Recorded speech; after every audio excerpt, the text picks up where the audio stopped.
Les opérateurs touristiques réunis au sein de la Fédération nationale de l'industrie touristique de Côte d'Ivoire, FENITOURSI, ont eu une séance de travail à Yamoussoukro, ce week-end avec Malékan Mourad Condé, directrice générale de Côte d'Ivoire Tourisme.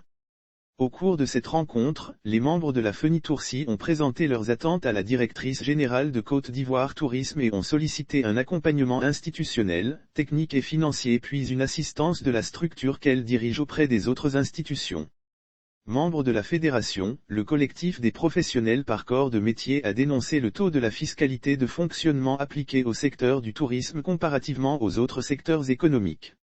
Selon le collectif, la fiscalité est excessive, car les structures d'hébergement subissent un nombre important d'impôts, taxes et surtout une parafiscalité imposée par différents départements de l'administration ivoirienne autres que celles prévues à l'annexe fiscale.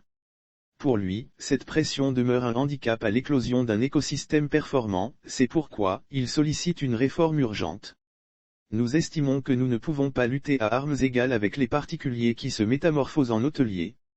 Nous ne vivons plus, nous survivons. La concurrence déloyale ainsi que la Covid-19 ont assombri notre secteur.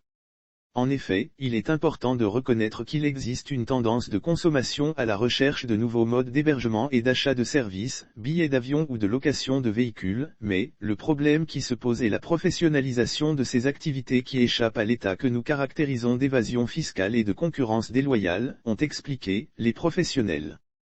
La directrice générale a indiqué que sa vision de la nouvelle gouvernance de Côte d'Ivoire Tourisme, c'est d'avoir des partenaires.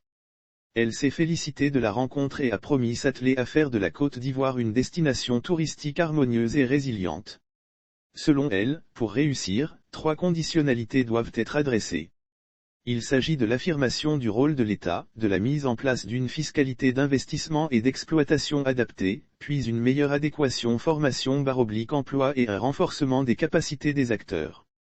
Mourad Condé a reconnu que l'informel est devenu une pieuvre aux multiples tentacules avec des réseaux bien installés. Une économie grise émerge avec des activités professionnelles dissimulées, aucune TVA à reverser, aucun impôt et salarié à payer.